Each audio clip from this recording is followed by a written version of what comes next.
defunding the police, Tom? Absolutely not. Okay, Matthew. What involvement, if any, did you have in the redistricting process for the Fulton County Commissioner's posts? So some of you know that I chose not to run for re-election in Roswell. Part of the reason was that I was tired of nothing getting done, and I thought, well, maybe I'll run for a state position, state house. And when you saw how the map was drawn, that just wasn't possible for me. And so, in that case, I certainly had absolutely no ability to draw a line on a map. And in this case, I think what people are referring to with the question is if you look at the map, downtown Roswell is in the map. And the reason downtown Roswell is now in the map is because Milton grew in the mid-20%, Johns Creek grew in the mid-teens, Roswell only grew at 5%. And so 17,000 people had to move from District 2 into District 1. And because the Voting Rights Act requires that it be balanced racially, they had to draw the lines the way they drew them. And they have to draw them including either an entire precinct or an entire census block. And so when they moved in through downtown Roswell, they picked up my neighborhood and the neighborhood in the census, the complete census block. And if you look through how the state Board of Reapportionment reviewed it, all of those things had to have been covered in order for that map to be approved. And even then, the map changed several times in the debate through the House and the Senate. Richard, what involvement, if any, did you have in the redistricting process for the Fulton County Commissioner's posts? I had absolutely no control over the process. Actually, on January 19th, when the Board of Commissioners approved the Map A, I made a public comment. I'm like, wow, did you just gerrymander downtown Roswell into District 1? I didn't know. It just looked funny. It was a skinny little arm that went out in the circle of District 1. So I was drawn out of the map. They drew the line on a creek that runs in my backyard. I was out of Map A. So the friends that came to me and asked me to run for commissioner, I'm like, okay, guess I'm in District 2 now. Sorry, can't run. So then the map, a month later, goes into the state legislature, and they're kind of playing with it and everything like that. I heard John Albers, Liz Hausman, Mark Amon, his political consultant, were all figuring out the map and how to draw it. This time, they drew the map down 400 and took a little fatter swath of Roswell, downtown Roswell, but still they split a precinct. So I think it's Roswell 12, B and C, is split. It makes no sense. Like, why did they draw this map? They could have drawn it straight down 400 like it was before. And the section that they took out of the north by the Avalon, they could have included that. But no, they took downtown Roswell. It was guaranteed. My opponent had his signs out the week of qualifying. He had a mailer out. It took me 2 weeks to get my signs. I just got them yesterday. So no, I had no control of the map. I actually think I was maybe intentionally drawn out of the map. Thank you. Stay right there. Why do you feel the Secretary of State wants to take over control of Fulton County elections? Well, I think he's virtual signaling. He likes to say he wants to take it over because then it makes him look good for his voters. But I actually don't think he's going to take over Fulton County. After talking with Ryan Germany, who's on this Fulton County review panel, he's like just in there trying to help. Oh, nothing's bad enough. And you try to tell him his concerns. Raffensperger, he knows Fulton County's messed up, and they're trying to make some changes just to appease us. But still, we have a foreign national from Nigeria that is uploading our results. He's in a room, he's 40 feet away from anybody who can observe him. That's who's handling your votes. Raffensperger, he said he condemned my firing. But he knew there was nothing he could do about it.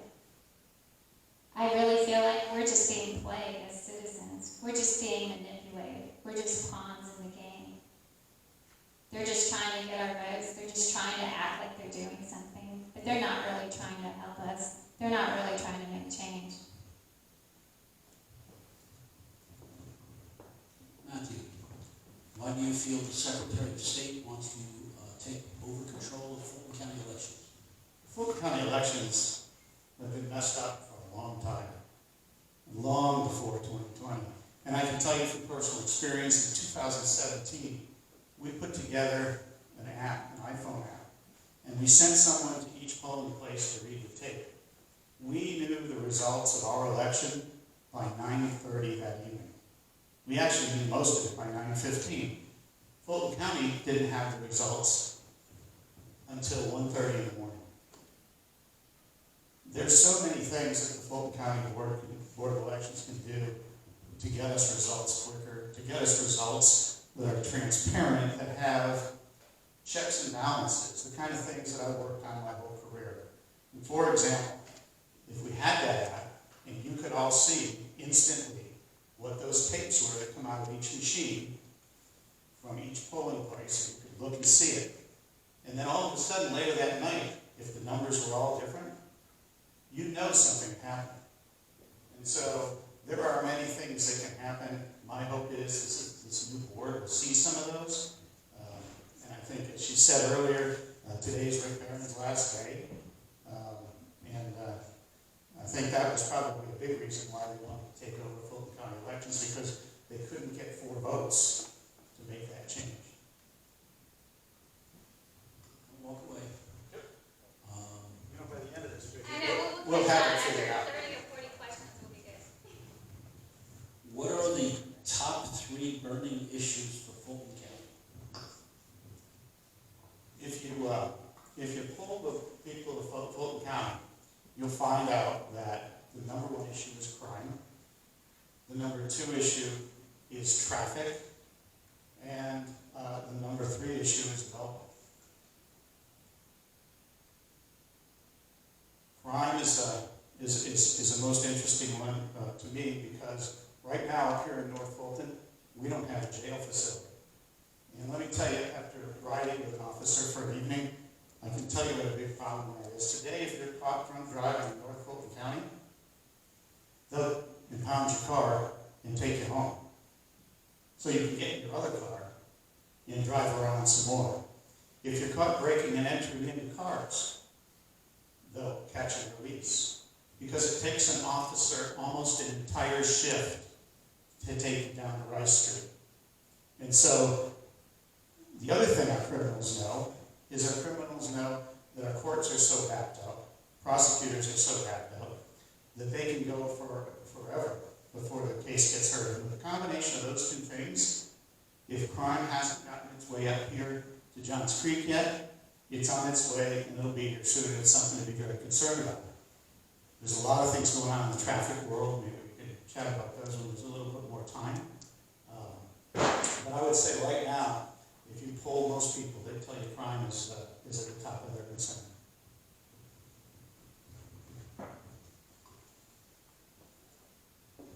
Bridget, what are the top 3 burning issues for Fulton County?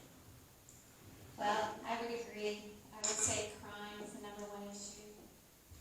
I would say traffic is a big issue, especially for us in suburbia that are having to drive through that 400 interchange right now. But thirdly, I would say the elections and restoring trust in our elections are third. But crime, Fannie Willis, our DA, last week was saying that 70 to 90% of the crime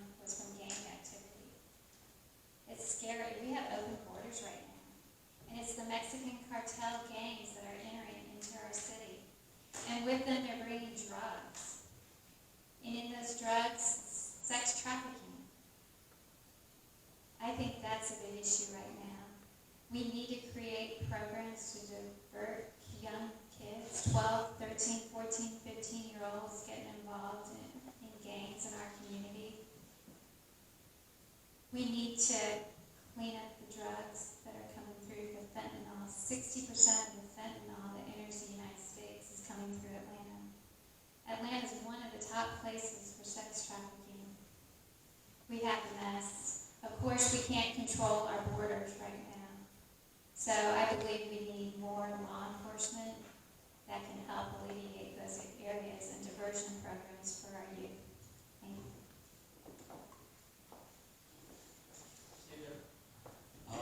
Okay.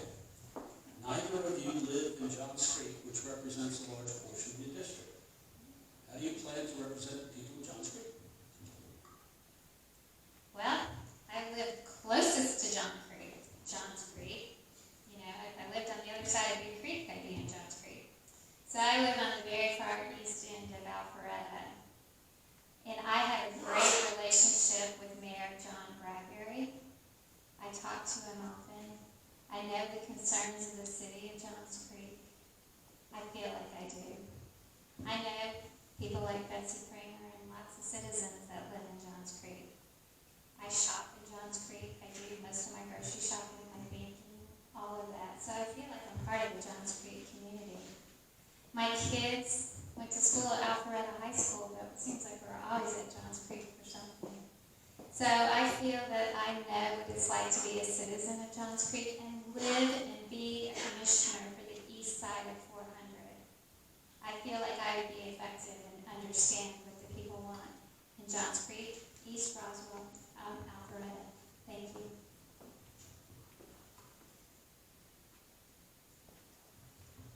Okay. What is... Oh, same question. I apologize. Neither of you live in Johns Creek, which represents a large portion of your district. How do you plan to represent the people of Johns Creek? So I've lived in Johns Creek. I spent 10 years here. I have one child who attended Chattahoochee High School, Taylor Road Middle School, and another one who attended Audrey Falls Middle School, Dulvin Elementary School, and Johns Creek High School. So we've been here a long time. We know Johns Creek. Thank you, Betsy, for showing up. I've known Betsy for 27 years, Betsy. And so, you know, our synagogue is here. So we're very, very familiar with Johns Creek. I spent some time this week watching with the Johns Creek Council, listening to them talk about the new city center, which is a very interesting project. You know, one of Johns Creek's issues is it doesn't really have a city center, like Alpharetta does, like Roswell does, and they're working hard to spend a whole lot of time, and a whole lot of effort, and a whole lot of money to do that. The legacy project, the theater that they're putting on, is a $90 million project, and I think will fundamentally change what's happening here in Johns Creek. And so supporting the kinds of things that the citizens of Johns Creek are looking for certainly is it, and then being able to bounce that off of the 10 years that we lived here is certainly part of it. What is most important for a commissioner to accomplish for his constituents?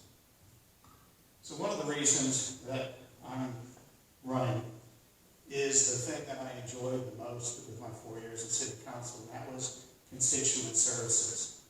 And so, you know, you have to be realistic with the Fulton County Board of Commissioners. There's a reasonable chance on most issues you're going to lose 4-3.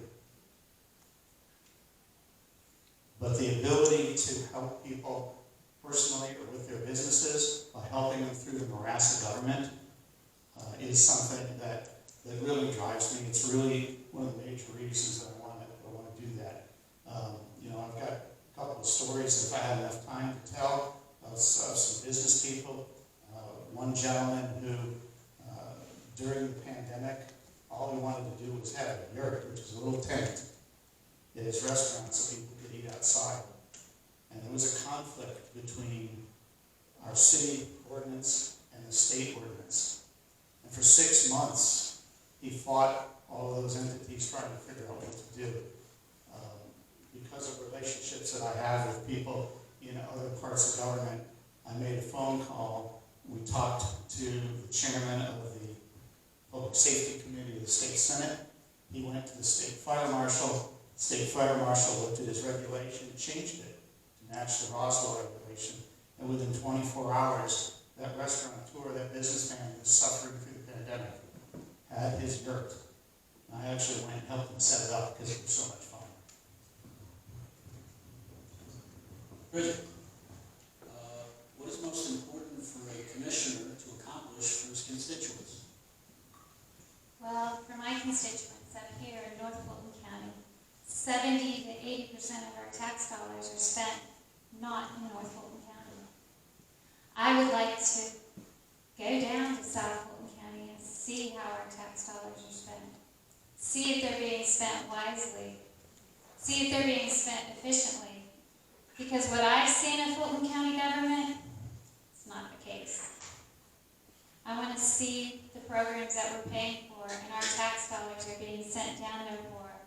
I want to see if we can redirect some of that money and keep some of this money up here. The other night I talked to Mayor Gilvin, Alpharetta Mayor. He told me, I'm like, what do you rely on the county for? And he's like, pretty much nothing. You know, maybe some roads. You know, they let them have the old library and turn it into a senior center. He's been the mayor for a long time. And we aren't seeing our tax dollars being spent for us and for our needs. I remember when my kids were in school, we didn't have Alpharetta Library. We didn't have OC Library. We were having to order books from downtown and have them shipped to the little library in Alpharetta, and it would take weeks. And you're like, oh, forget it, I'll just buy the book. The library system was pathetic. Alpharetta High School, when it opened, it had the worst track on the planet. It was bad after 1 year. You go down to the south side of town to Westlake, they had the most beautiful track. They had much better resources. Their school athletic facilities were so much better than Alpharetta. Even Johns Creek High School, when they opened, they had the same builder of the same track, and they said, you're going to rip that out and give us a new one. So they didn't have a track the first year. They knew better. So that's what I would like to do, is bring more of our money and retain it back up here in North Fulton. Thank you. Now go away. Do you support retaining or eliminating the Dominion voting machines? Lady question. I would support. At first, I was like, okay, it is good to have a machine count our votes, but it is not okay when the paper ballots don't match the machine count.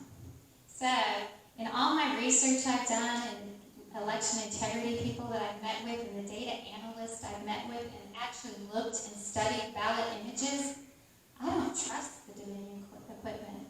And I don't trust the people who run it either. I say let's ditch the equipment. I don't care if we spent $110 million on it. Let's get rid of it. We need to trust our elections. That's far more important than investing in that equipment. Because to maintain that equipment, Fulton County is spending astronomical amounts of money. In 2020, they spent almost $10 million just with Dominion for paper, for test decks, for all kinds of supplies. We can't maintain that. Our election budget's gone from $18 million in 2020 to $37 million this year. And they're crying that they're going to have a runoff, and it's going to go up to $50 million. We can't spend that year after year. I really feel like we need to come up with a new system. Thank you. Matthew, do you support retaining or eliminating the Dominion voting machines? At this point, so many people have lost faith in them that it's really gotten to the point to whether or not they're good or bad machines. We don't believe it, and we don't believe the results that come from it, and so it's time to change them. But one of the things I'm most concerned about is back in the last Senate election, the runoff, a little bit over 200 200,000 people, mostly from the Arc of Rome, Georgia, on to the, almost to Toccoa.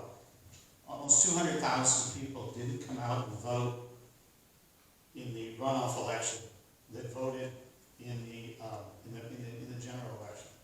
If those people would have had faith in machines, if they weren't told that their vote wouldn't count, if they would have come to vote, we'd have 2 Republican senators in the United States Senate right now. And we wouldn't have had the last couple of years of divided Senate and some of the issues and problems that have occurred. And so at this point, we've all lost sort of faith in those machines. Let's get something else. And I'd go even further and say that votes need to be done in person, and you need to close the curtain behind you when you do it.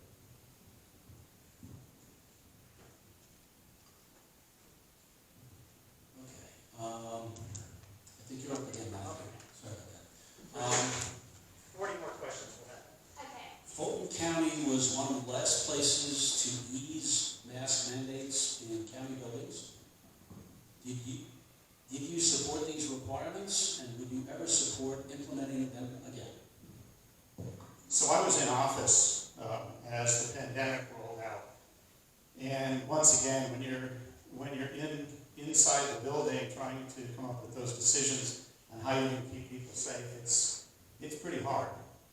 And one of the biggest problems we had was it didn't matter what we as a city put together, because right across the street, the next city had different rules. And so we were pretty happy, at least I was really happy, when the governor said, you're going to go by my rules and nothing more stringent than my rules.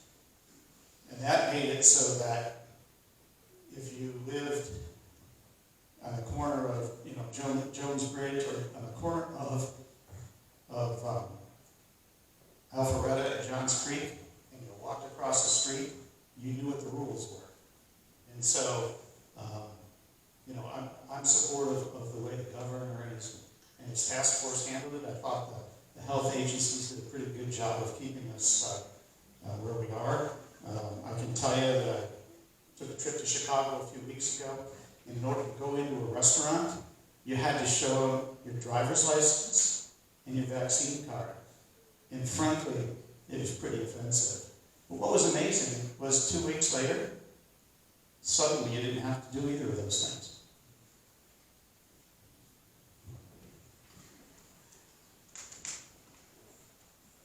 Bridget, Fulton County was one of the last places to ease mask mandates in county buildings. Did you support these requirements, and would you ever support implementing them again? Absolutely not. Firm. No doubt. I would not support a mask mandate on anybody.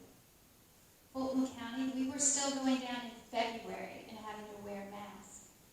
All of you that were down there for the Happy Faces contract, Rob Pitts yelled at us because a lot of us didn't have our mask on while we were sitting there, and then he proceeded not to wear his mask the entire meeting.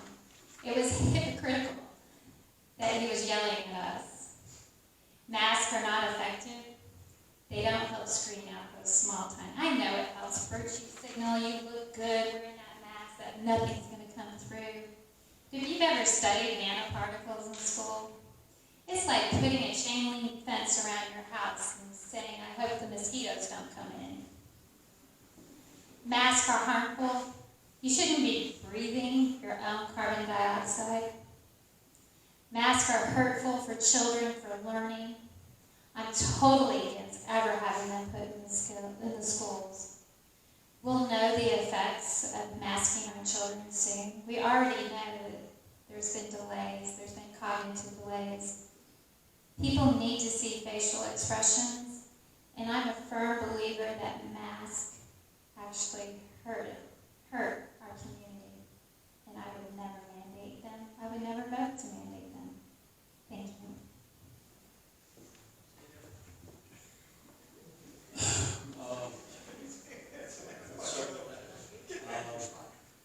Saltwater runoff is a statewide problem.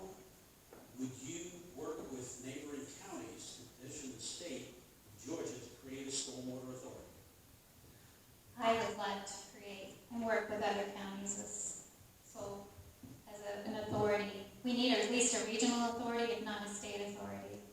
I live on Big Creek. My backyard is a floodplain. It backs up to the Greenway. I've seen through the years that I've lived there how the flooding has just gotten worse and worse every year. And it's not because of runoff from my yard or Johns Creek or Alpharetta. It's coming upstream from Forsyth County. 92% of our water comes from the Chattahoochee River, and we've been having sewage flow into the river. It's creating dead zones in our river. That's our water. That's our drinking source. We need to take better care of it. We need to prevent runoff into the river. So I would love to work with the Water Authority. I would love to get one established. I know they have some plans, and I know our sewer and water guy was featured in October magazine, Sewer and Water magazine. Who knew they had one? But he came from Houston. He's done a great job at trying to cap the Chattahoochee from having sewage enter into our drinking system. Thank you. Matthew, stormwater runoff is a statewide problem. Would you work with neighboring counties to petition the state of Georgia to create a stormwater authority? So stormwater certainly is a huge problem, and I'll give you 3 examples. If you go down to the Chattahoochee River where it widens and begins to come through Roswell, it's in some places not even 2 feet deep anymore. And what happens is when the V comes out of the bottom of the river, all that can happen when they release water from Lake Lanier is it floods, and it floods over our roads, creates that problem. But I've had 2 phone calls the last couple of weeks, one from Willow Springs subdivision, which for those of you who don't know, is it's in the northernmost portion, northeasternmost portion of Roswell. You can exit and go to Alpharetta and exit and go into Johns Creek. They have a problem in their park, where their private park is experiencing some significant erosion from water that they say comes from Johns Creek.